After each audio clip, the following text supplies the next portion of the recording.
हम अपने के जंगल सहिया साझेदारी वन के अध्यक्ष भी बाड़ी। साझेदारी महासंघ उपभोक्ता समिति के हम केंद्रीय महासचिव भी बाड़ी। एकरा बाद में नेपाली कांग्रेस के महासमिति सदस्य भी बाड़ी। एकरा बाद में 2 खड़ के विधायक प्रत्याशी भी रही है नेपाली कांग्रेस के तरफ से। परिचय हमारी ये बा। साझेदारी वन के अपने के उत्पत्ति जैसे जड़ जंगल जमीन पर सुन ले हो, जितना जंगल से नजदीक के लोग वो चाहते रहे कि जंगल टोटल हमरा कैप्चर में रहे। अपने के भारतीय सीमाना 10 गजा से लेके जो अपने जैसे जंगल सहिया साझेदारी में पहले के 40 VDC बा, आज के 11 गो नगरपालिका ये जंगल सहिया साझेदारी हमरा में बा। तो जो साझेदारी लागू भेल ना, साझेदारी लागू होला के बाद में अपने के 10 गजा से लेके हाईवे तक के जनता के जंगल में अधिकार सुनिश्चित कर गए। सबसे पहले का बात। दोसर बात इस साझेदारी वन भेल। साझेदारी वन होला के बाद में इनमें अनेक जाति जनजाति जैसे मधेसी पहाड़ी टोटल समुदाय के सहभागिता वन में बा। हाईवे से नीचा टोटल जंगल सहिया साझेदारी के एरिया बा। तो एमे एगो इहो भेल जौन हमनी के ई मधेश में आपसी भेदभाव कुछ बीच में उत्पन्न हो गलक है, वो भेदभाव खत्म करे के भी साझेदारी के मार्फत एगो एक किस्म के संस्था बा। दोसर बात ये जिला में 3 गो साझेदारी वन बा। जैसे जंगल सहिया साझेदारी ई देशे के सबसे लंबा साझेदारी के अध्यक्ष हम बानी, जहाँ 40 VDC 11 नगरपालिका मोटा मोटी ये रौतहट के करीब करीब माने 4 कंस्टिट्यूंसी बा न, तो कम्प्लीटली 2 कंस्टिट्यूंसी हमरा साझेदारी वन में पड़ल। ओकर प्रतिनिधित्व हम करी। अब रह गए साझेदारी वन के जो क्रियाकलाप के बारे में कहली है।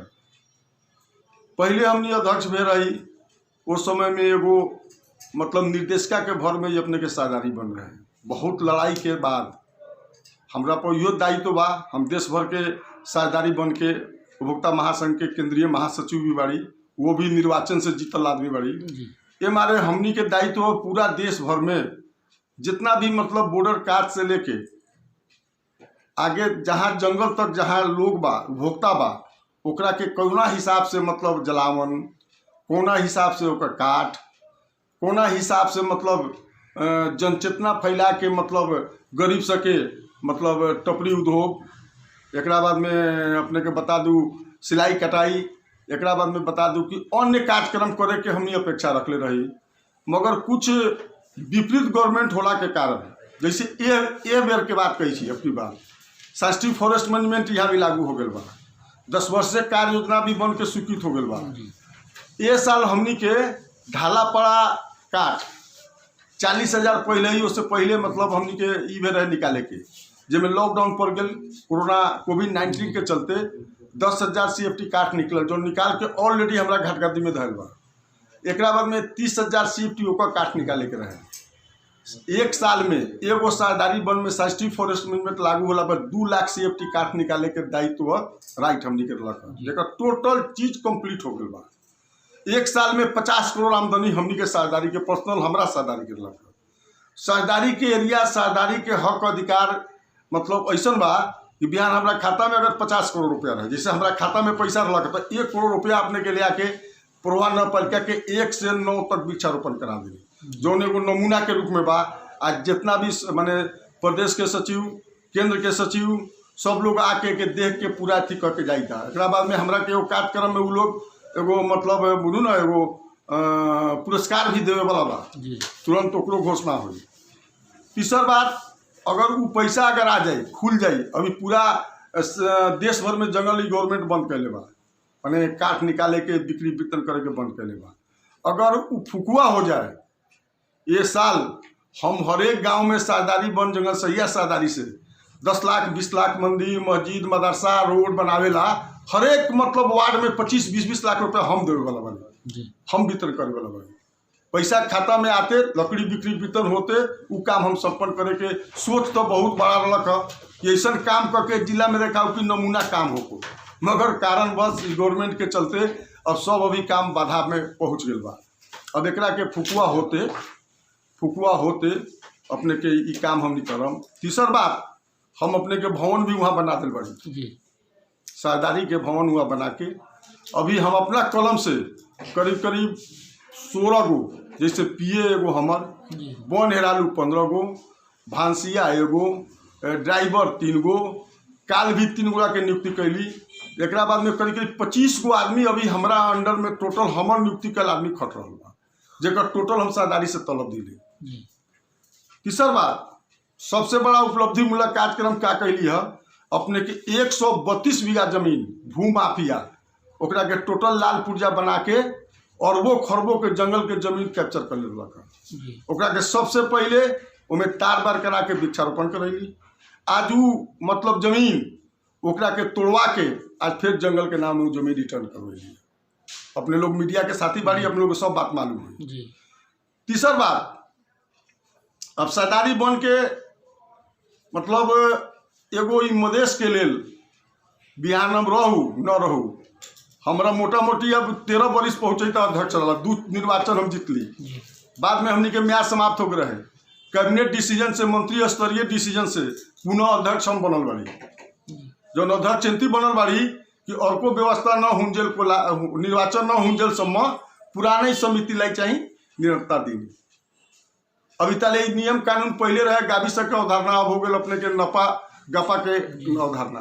अभी सब अवधारणा कंप्लीट न हो कि निर्वाचन के प्रणाली में केंती जाए जाए, केंतियों में कहाँ से एक पहले एगो गांव में एक एगो मतलब गाविस रख, एगो गांव में 2 गो वार्ड हो गए बा, अब 2 गो में डिवाइड हो गए बा, कोनो एक गो में बा, कोनो में 3 गो हो गए बा। ये सब टोटल अवधारणा बनावेला हमनी के महासंघ अपने के वन मंत्रालय करीब 10 बेर काठमांडू में हमनी के बैठक हो गए, छलफल हो गए, हमनी अपन राय सुझाव टोटल पेश कर दिल बाड़ी। और नीति निर्देशन बन के आयला के बाद में अपने के साल भर के बाद में टाइम लगी एथी करावे में, मतलब निर्वाचन के एथी पूरा हुए प्रोसेस पूरा हुए में। एक बाद ओमे हमनी जाए और रह गए वन के जो नेथी भाई बहुत बड़ा संस्था बा। आज अपने के कंचनपुर कैलाली से लेके अपने के कपिल वस्तु, लुम्बनी, नवलपरासी, अपने के मोरंग, यानी 12 परसा, रौतहट, महोत्री से लेके टोटल में हमनी के साझेदारी बन बा। टोटल साझेदारी बन अप टू डेट अवस्था में बा।